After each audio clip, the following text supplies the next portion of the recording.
1981 সালের 17 মে থেকে আজকের দিন পর্যন্ত শেখ হাসিনা বাংলাদেশের সবচেয়ে প্রাচীন রাজনৈতিক দল আওয়ামী লীগের শীর্ষ নেত্রী হিসাবে সভানেত্রী পদে রয়েছেন। গত বছরের 5ই আগস্ট শেখ হাসিনা ক্ষমতাচ্যুত হন এবং দেশ ছাড়ার পর থেকে বাংলাদেশে আওয়ামী লীগের দায়িত্ব কাকে দেওয়া যায় তা নিয়ে চিন্তায় রয়েছেন তিনি। দর্শক, শেখ হাসিনা কি দেশে ফিরেছেন? শেখ হাসিনা দেশে ফিরে কোথাও কি লুকিয়ে আছেন? কিংবা ধরা যাক যে তিনি কি গোপালগঞ্জের টুঙ্গিপাড়ায় কোনো বাড়িতে আশ্রয় নিয়েছেন, আশ্রয় নিয়ে তিনি সেখানে থাকছেন, যেটা সরকার জানতে পেরেছে কিংবা সেই তথ্য আদালতের কাছে উপস্থাপন হয়েছে, আদালত জানতে পেরেছে, যার কারণে শেখ হাসিনার দেশ ত্যাগে নিষেধাজ্ঞা জারি করা হলো। প্রশ্ন তুলুন তো, একটা দেশ যদি হঠাৎ করে তার তরুণদের মুখ বন্ধ করে দেয় আর একসঙ্গে 26টা সোশ্যাল মিডিয়া ব্লক করে দেয়, তাহলে কি পরিণতি হতে পারে? নেপাল সেই ভুলটাই করেছে। ফল, রাস্তায় নেমেছে হাজার হাজার ছাত্র, গর্জে উঠেছে জেন জি। এটা কি কেবল ফেসবুক ইনস্টাগ্রাম বন্ধ করার ফল, নাকি অনেক গভীর ক্ষতের বিস্ফোরণ? দুর্নীতি, বেকারত্ব আর রাজনৈতিক নেপোটিজমের বিরুদ্ধে ক্ষোভ। আজকের আলোচনায় শুধু নেপাল নয়, শ্রীলঙ্কা, বাংলাদেশ হয়ে ভারতের জন্য কি বড় শিক্ষা বা বড় বার্তা নেপালের এই ঘটনা, সেটা নিয়ে আজকের আলোচনা। প্রিয় দর্শক, আপনারা দেখছেন প্রথম কলকাতা, আর প্রথম কলকাতায় আপনাদের সঙ্গে রয়েছে আমি সুব্রত আচার্য। তাহলে চলুন বিশ্লেষণ শুরু করা যাক। প্রথমেই আমরা একটু জেনে নেবার চেষ্টা করব ঠিক কি কারণে বা কিভাবে এই আন্দোলন দানা বাঁধলো নেপালে। বাংলাদেশের পর নেপাল, এবার কি ফের বাংলাদেশের পালা? রাজনীতিবিদ, মন্ত্রী, আমলাদের সীমাহীন দুর্নীতির অভিযোগে নেপালে জেনজি বা আধুনিক প্রজন্মের যে সহিংস আন্দোলন হলো, তাতেই মূলত পদত্যাগ করতে বাধ্য হয়েছেন প্রধানমন্ত্রী কেপি শর্মা ওলি। আর তার সঙ্গে পদত্যাগ করেছে নেপালের গোটা মন্ত্রিসভা। ফলে এই মুহূর্তে নেপালে সেনা শাসন চলছে, ঠিক যেমনটা হয়েছিল বাংলাদেশে গত বছর আগস্ট মাসে। কিন্তু বিগত এক বছরে বাংলাদেশে কোনো বড় সামাজিক, অর্থনৈতিক ও রাজনৈতিক পরিবর্তন হয়েছে কি? বাংলাদেশের সাধারণ মানুষই বলছেন হয়নি, বরং। প্রিয় দর্শক, নতুন একটি নিউজে আপনাদের সবাইকে স্বাগতম। ভিডিওর থাম্বনেল দেখে বুঝতে পারছেন আজকের ভিডিওটা কোন বিষয়ে ইঙ্গিত করতে চলেছে এবং কতটা গুরুত্বপূর্ণ হতে চলেছে। আওয়ামী লীগের মিছিল যে হারে দিন দিন করে বাড়ছে, এবং সেভাবে আমরা বুঝতে পারছি বাংলাদেশের সাবেক প্রধানমন্ত্রী শেখ হাসিনা খুব শীঘ্রই বাংলাদেশে আসতে চলেছেন। এটি আমরা খুব ভালোভাবে বুঝতে পারছি। ঢাকায় যে বড় আকারের মিছিল আমরা দেখতে পেয়েছি, এটি আগে কখনো দেখা যায়নি। এক বছর পরে এই এত বড় মিছিল আমরা সবাই দেখতে পেলাম। সেইভাবে বোঝাই যাচ্ছে যে বাংলাদেশের সাবেক প্রধানমন্ত্রী শেখ হাসিনা বাংলাদেশে খুব তাড়াতাড়ি আসতে চলেছেন।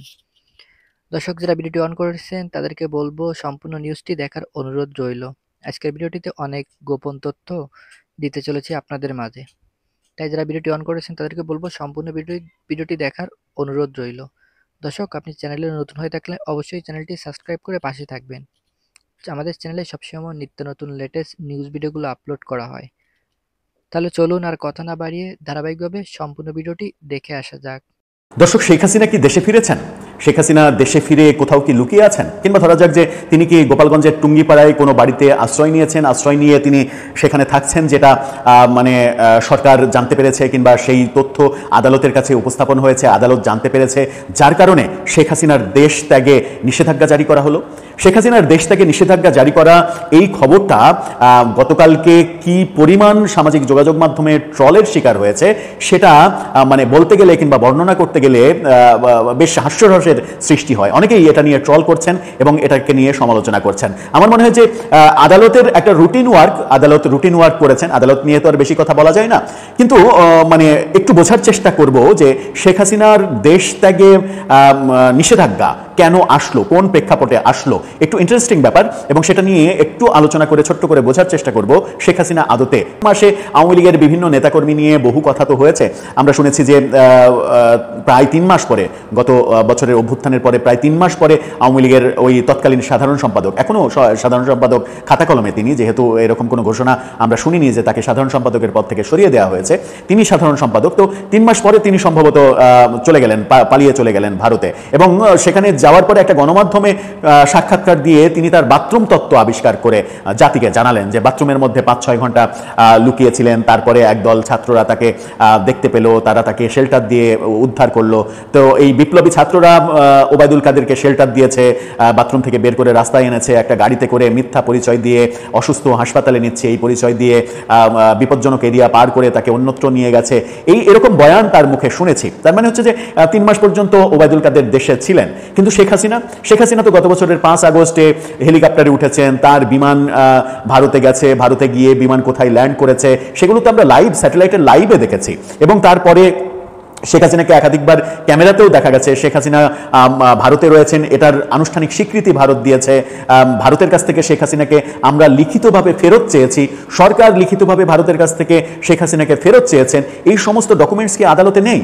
আদালতে তো থাকার কথা। এবং আদালতে যারা বিচারক হিসেবে আমাদের মহামান্য বিচারকরা কাজ করেন, তারাও তো শেষ পর্যন্ত রক্তমাংসের শরীর, রক্তমাংসে গড়া মানুষ, তারাও তো বাস্তবতা বোঝেন, কিংবা তাদের কাছেও তো ইনফরমেশন যায়, তারাও তো টেলিভিশন দেখেন, পত্রিকা পড়েন, সরকারের খোঁজ খবর রাখেন, সব খবরই তারা জানেন। শুধুমাত্র তারা সংবিধান এবং আইনের বইয়ের মধ্যে তো পড়ে থাকেন না যে আইনে এটা বলা আছে সেই মোতাবেকই একটা রায়। সেনা শাসন চলছে, ঠিক যেমনটা হয়েছিল বাংলাদেশে গত বছর অগস্ট মাসে। কিন্তু বিগত 1 বছরে বাংলাদেশে কোনো বড় সামাজিক, অর্থনৈতিক ও রাজনৈতিক পরিবর্তন হয়েছে কি? বাংলাদেশের সাধারণ মানুষই বলছেন হয়নি, বরং বাংলাদেশ আরো অধঃপতনে গেছে। বাংলাদেশে বন্ধ হয়েছে হাজার হাজার ছোট বড় কলকারখানা, বেকারত্ব বেড়েছে দ্বিগুণ, আর জিডিপি কমেছে সেই অনুপাতে। নিত্য প্রয়োজনীয় জিনিসের দাম আকাশ ছোঁয়া, আনাজপাতির দামও কমেনি। ফলে নাজেহাল দশা বাংলাদেশের সাধারণ মানুষের। কিন্তু অপরদিকে মোহাম্মদ ইউনূস এবং তার দোসরদের আর্থিক হাল ফুলে ফেপে উঠছে দ্রুততার সঙ্গে। যে দুর্নীতি এবং স্বৈরাচারী মনোভাবের কারণে শেখ হাসিনাকে দোষী করা হয়েছিল, মোহাম্মদ ইউনূস এবং তার দলবল এখন সেই দোষেই দোষী হচ্ছেন। ফলে বাংলাদেশের সাধারণ মানুষ এবং আধুনিক প্রজন্মের মধ্যেও একটা হতাশা ও ক্ষোভের জন্ম হচ্ছে। আর সেই ক্ষোভকে ত্বরান্বিত করছেন আওয়ামী লীগ নেত্রী শেখ হাসিনা। রাজনৈতিক বিশ্লেষকরা ইতিমধ্যে আলোচনা শুরু করেছেন, মোহাম্মদ ইউনূস যেভাবে তার কর্মকাণ্ড পরিচালনা করছেন, তিনি যেভাবে বাংলাদেশের জঙ্গি জিহাদিদের মাথায় তুলছেন, তাতে খুব শীঘ্র বাংলাদেশের পরিণতিও নেপালের মতো হতে পারে। কেন মোহাম্মদ ইউনূসের বিরুদ্ধে ক্ষোভ বাড়ছে সাধারণ মানুষের, তা নিয়ে রাজনৈতিক বিশ্লেষকরা কয়েকটি বিষয়কে সামনে আনছেন। প্রথমটি হলো, তার সরকার নির্বাচন এবং সংস্কারের কথা বারবার উল্লেখ করলেও আজ পর্যন্ত কোনো উল্লেখযোগ্য রোডম্যাপ দিতে না পারা, বরং এই ধুয়ো তুলে অন্তর্বর্তী সরকার বারবার জাতীয় নির্বাচন পিছিয়ে দিতে চেয়েছেন।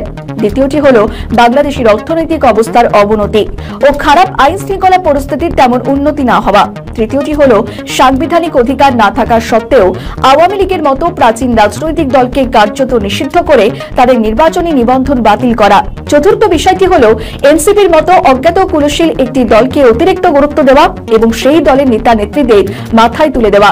পঞ্চম কারণটি আরো মারাত্মক, সেটা হলো কাজের সীমার বাইরে গিয়ে মিয়ানমারের রাখাইনের সঙ্গে করিডোর বিষয়টি নিয়ে অতিরিক্ত উৎসাহ দেখানো। অভিযোগ, মার্কিন যুক্তরাষ্ট্রকে সুযোগ করে দিতে মোহাম্মদ ইউনূস এবং খলিলুর রহমান বাংলাদেশের সার্বভৌমত্বকেই বলি দিতে চাইছেন। এর সঙ্গে যোগ হয়েছে চট্টগ্রাম বন্দরকে বিদেশি সংস্থার হাতে তুলে দেওয়ার ঘোষণা। এমন আরো অভিযোগ উঠছে মোহাম্মদ ইউনূসের বিরুদ্ধে, যেমন অদক্ষ এবং অপরিণত ব্যক্তিদের উপদেষ্টা পদে নিয়োগ করা এবং বিতর্কিত ব্যক্তিকে বাংলাদেশের জাতীয় নিরাপত্তা উপদেষ্টা হিসাবে নিয়োগ করা। আবার মোহাম্মদ ইউনূসের ব্যক্তির স্বার্থ সংশ্লিষ্ট কিছু বিষয় নিয়ে উঠছে প্রশ্ন, যেমন গ্রামীণ ব্যাংকে সরকারের মালিকানা কমিয়ে নিজের শেয়ার বৃদ্ধি, গ্রামীণ বিশ্ববিদ্যালয় নামে নিজের সংস্থার নতুন একটি বিশ্ববিদ্যালয়ের অনুমোদন করিয়ে দেওয়া। মোহাম্মদ ইউনূসের নেতৃত্বে অন্তর্বর্তী সরকার গঠিত হওয়ার পর প্রধান উপদেষ্টার বিশেষ ক্ষমতা প্রয়োগ করে তার গ্রামীণ ব্যাংকের 666 কোটি টাকা বকেয়া কর মুকুব করে দিয়েছেন। এই সমস্ত কিছুই তার বিরুদ্ধে যাচ্ছে, জানিয়ে আওয়ামী লীগ সোশ্যাল মিডিয়াতে ব্যাপক প্রচার করে চলেছে। আর বাংলাদেশের মানুষও আইন শৃঙ্খলা পরিস্থিতি, মব জাস্টিসের মতো ঘটে আসছেন। তার মানে হচ্ছে গত 1 বছর শেখ হাসিনা বিভিন্ন গ্রুপ, উপগ্রুপ, সমীকরণ গ্রুপ, টেলিগ্রাম গ্রুপে যেভাবে উনি আপনার তৃণমূলের নেতাকর্মীদের সাথে ভয়েস কলে কথা বলেছেন, সেটা আপাতত বন্ধ হয়ে যাবে। উনি সরাসরি ভিডিওতে আসবেন, তার মানে অনলাইনে আসবেন, অন এয়ারে আসবেন, জাতির উদ্দেশ্যে একটা ভাষণ দিবেন। তো সেই বিষয়টাতে আমরা আপনাদের সাথে কথা বলছি। তার আগে একটু একটা বিষয় নিয়ে একটু কথা বলছি, যে আওয়ামী লীগের এই মুহূর্তে শিক্ষা নেওয়ার বিষয়টা কি। আপনি একটা জিনিস হয়তো লক্ষ্য করেছেন, ফ্রান্সে ব্যাপক আন্দোলন চলছে। ফ্রান্স গভর্নমেন্টের গত 4 বছরে 6 জন প্রধানমন্ত্রী চেঞ্জ করতেছে, কারণ কোয়ালিশন সরকার ম্যাক্রোর। এবং আপনারা সম্প্রতি নেপালের অবস্থা দেখেছেন, যেটা নেপালের অবস্থাটা বাংলাদেশের সাথে একদম সরাসরি কপি পেস্ট বলতে পারেন, যে বাংলাদেশটা থেকে কপি করে পেস্ট, লুটপাট, আগুন জ্বালাও, সবই একই রকম, একই সাইন, একই জিনিস। শুধুমাত্র একটা জিনিসই বাকি, সেটা হচ্ছে যে মনোজ দাস বলছি। গত এক মাসে প্রায় এক ঝাঁক চীন সফর।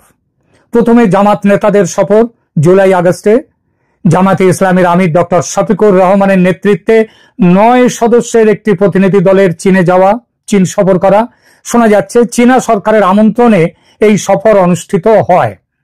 সেনাপ্রধানের চীন সফর, সেই সফরের বিষয়ে এবার বলি। এরপরেই যান বাংলাদেশের সেনাপ্রধান জেনারেল ওয়াকারুজ্জামান। তিনি 21শে আগস্ট থেকে 27শে আগস্ট পর্যন্ত চীনে সরকারি সফরে থাকেন। এই সফর এসসিও বা সাংহাই কোঅপারেশন অর্গানাইজেশনের সামিটের ঠিক আগে অনুষ্ঠিত হয়। সফরের উদ্দেশ্য কি বলা আছে? সফরটির মূল লক্ষ্য ছিল দ্বিপক্ষীয় সামরিক সহযোগিতা বৃদ্ধি করা। জেনারেল ওয়াকার চীনের প্রতিরক্ষা মন্ত্রী এবং পিএলএ, পিপলস লিবারেশন আর্মি, তার ঊর্ধ্বতন কর্মকর্তাদের সাথে সাক্ষাৎ করেন। কেন চীন তাকে ডাকলো? দেখুন, চীন ঐতিহ্যগতভাবে বাংলাদেশের প্রধান আর্মস সাপ্লায়ার বা অস্ত্র সরবরাহকারী এবং প্রতিরক্ষার অংশীদার। সফরের উদ্দেশ্য ছিল HQ-17, এই surface two air missile, JSD radar এবং FK-3 মাঝারি পাল্লার সারফেস টু এয়ার মিসাইলের মতো প্রতিরক্ষা সরঞ্জাম বিক্রয় বা অধিগ্রহণের বিষয়ে আলোচনা করা। সেনাপ্রধানের আলোচনার পরে তিনি চলে গেলেন এনসিপি নেতাদের সফর। এনসিপির আহ্বায়ক, মানে ন্যাশনাল সিটিজেন্স পার্টি, তার আহ্বায়ক নাহিদ ইসলামের নেতৃত্বে 8 সদস্যের একটি প্রতিনিধি দল 26 থেকে 30শে আগস্ট চীন সফর করে।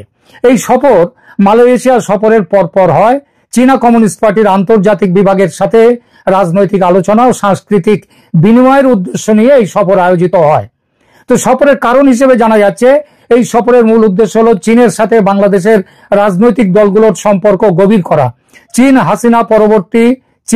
হাসিনার পরবর্তী বাংলাদেশে তার প্রভাব বিস্তারের জন্য সমস্ত রাজনৈতিক শক্তির সাথে সম্পর্ক স্থাপনে আগ্রহী। কিন্তু মনে রাখতে হবে, এই তালিকায় আপাতত বিএনপি বা বাংলাদেশ ন্যাশনালস পার্টি তার জায়গা কিন্তু হয়নি। হ্যাঁ, শেখ হাসিনা চলে যাওয়ার পর একাধিকবার বাংলাদেশ থেকে বিএনপি নেতারা চীনে গেছেন, কিন্তু সম্প্রতিকালে বিএনপি এনসিপি কে যেতে বলেছে, জামাতকে যাওয়ার আমন্ত্রণ জানিয়েছে, কিন্তু মনে রাখতে হবে বিএনপি কে আমন্ত্রণ করেনি। কেন করেনি? আলোচনার মধ্যে আমরা আসবো। এনএসএ এর পরে যান এনএসএ বা ন্যাশনাল সিকিউরিটি অ্যাডভাইজার, যিনি বাংলাদেশের ডক্টর খলিলুর রহমান, তার চীন সফরের পর তাকে কেন ডাকা হয়েছে? বিজয় দিবসে তাকে অ্যাকচুয়ালি ডাকা হয়নি। বাংলাদেশের জাতীয় নিরাপত্তা উপদেষ্টা খলিলুর রহমান 3রা সেপ্টেম্বর 80তম বিজয় দিবস প্যারেডে অংশ নেন বলে জানা যাচ্ছে। এই অংশটি তিনি বলছেন যে তিনি সেখানে গিয়ে নাকি প্রধান উপদেষ্টার উচ্চ প্রতিনিধি হিসেবে রোহিঙ্গা বিষয়ে আলোচনা করবেন, রোহিঙ্গা বিষয়টি নিয়ে। কিন্তু এই যে চীনের সহকারী পররাষ্ট্রমন্ত্রী, তিনি 28শে আগস্ট একটি সংবাদ সম্মেলনে বলেছিলেন যে 26টি দেশের নেতারা আমন্ত্রিত হয়েছেন বিজয় দিবসের প্যারেডে, যার মধ্যে বাংলাদেশ অন্তর্ভুক্ত। কিন্তু বাংলাদেশ অন্তর্ভুক্ত মানে আপনারা দেখেছেন